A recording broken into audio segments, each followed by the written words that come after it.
हाल ही में CM doctor Mohan Yadav ने इंदौर में 11 साल से बीआरटीएस को लेकर चल रही खींचातानी को एक झटके में खत्म कर दिया है। एक तरफ तो सीएम का कहना है कि भोपाल में बीआरटीएस हटने के बाद यातायात में लोगों को बड़े पैमाने पर सुविधा मिल रही है। इसी तरह इंदौर में भी बीआरटीएस के चलते हो रही दिक्कतों की लगातार शिकायतें मिल रही थी, इसलिए अब इंदौर में भी बीआरटीएस हटाने का फैसला लिया गया है। सीएम का कहना है कि इसे हटाने का पक्ष कोर्ट में भी रखा गया है। हमारे यहाँ भोपाल में जैसे बीआरटीएस हटा है और बीआरटीएस के हटने के कारण से वहाँ लोगों को यातायात में बड़े पैमाने पर सुविधा मिली। यहाँ इंदौर की दृष्टि से भी शिकायतें प्राप्त हो रही लगातार। सब जनप्रतिनिधियों ने पिछली 2 मीटिंग में भी बोला था, जब मैं विकास को लेकर के बैठा था, तो कोर्ट के सामने सरकार का हमारा जो एक तरह से पक्ष बन रहा है सबका मिल करके कि जो भी तरीका लगाना पड़ेगा वो तरीका लगा करके हम यहाँ के बीआरटीएस को हटाएंगे इंदौर के, और इसमें माननीय न्यायालय के सामने भी ये पक्ष रखेंगे। और हमारे अधिकतर चौराहों पर जो यातायात की समस्या आ रही है तो वहाँ ब्रिज बना करके इसके समाधान खोजेंगे। जब ब्रिज बनाएंगे तब भी बीआरटीएस को तो हटाना ही पड़ेगा। इसलिए मैं आपके सबके बीच में बता रहा हूँ कि कुल मिलाकर के आने वाले समय में इंदौर का यातायात सुगम हो, आवागमन की सुविधा हो, लोगों को कष्ट नहीं हो, ये हम सब की जवाबदारी है। ऐसे में ऐसे सारे काम को करते में पूरी सब लोगों की परेशानी को देखते हुए ही निर्णय किया। मैं उम्मीद करता हूं कि इसके सकारात्मक परिणाम आएंगे। दूसरी तरफ बीआरटीएस को लेकर समाज सेवी किशोर कोटवानी द्वारा 2013 और 2015 में लगी 2 याचिकाओं पर सुनवाई हो रही है और इस फैसले पर नगर निगम का पक्ष कुछ और ही बोल रहा है।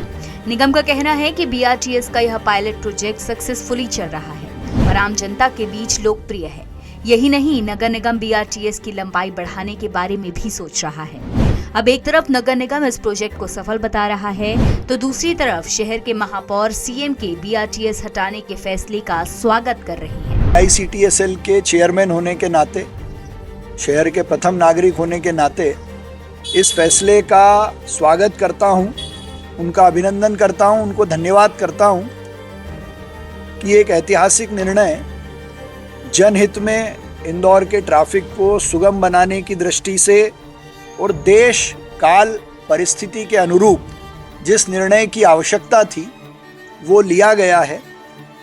और उसको लेने के कई सारे कारण हो सकते हैं जो मुझे लगते हैं। एक, AB रोड पर आने वाले समय में ट्रैफिक को सुगम बनाने की दृष्टि से 4-5 पुल बनाने की तरफ हम आगे बढ़ रहे हैं, जिसका फिजिबिलिटी सर्वे भी बहुत तेजी से हो रहा है।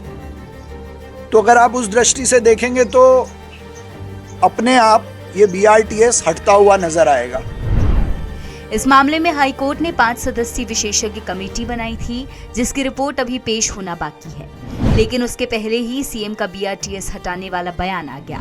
अब एक तरफ तो नगर निगम है जो बीआरटीएस न हटाने की मांग कर रहा है, दूसरी महापौर और सीएम बीआरटीएस हटाने की बात कर रहे हैं। कुल मिलाकर आगे होगा क्या, ये कहना बहुत मुश्किल है।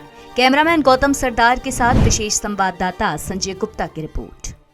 लेटेस्ट, इन्वेस्टिगेटिव और इन डेप्थ खबरें देखने के लिए ज्वाइन कीजिए द सूत्र का व्हाट्सएप चैनल, सब्सक्राइब कीजिए यूट्यूब चैनल, लाइक कीजिए फेसबुक पेज और पढ़ते रहिए वेबसाइट www.dasudr.com।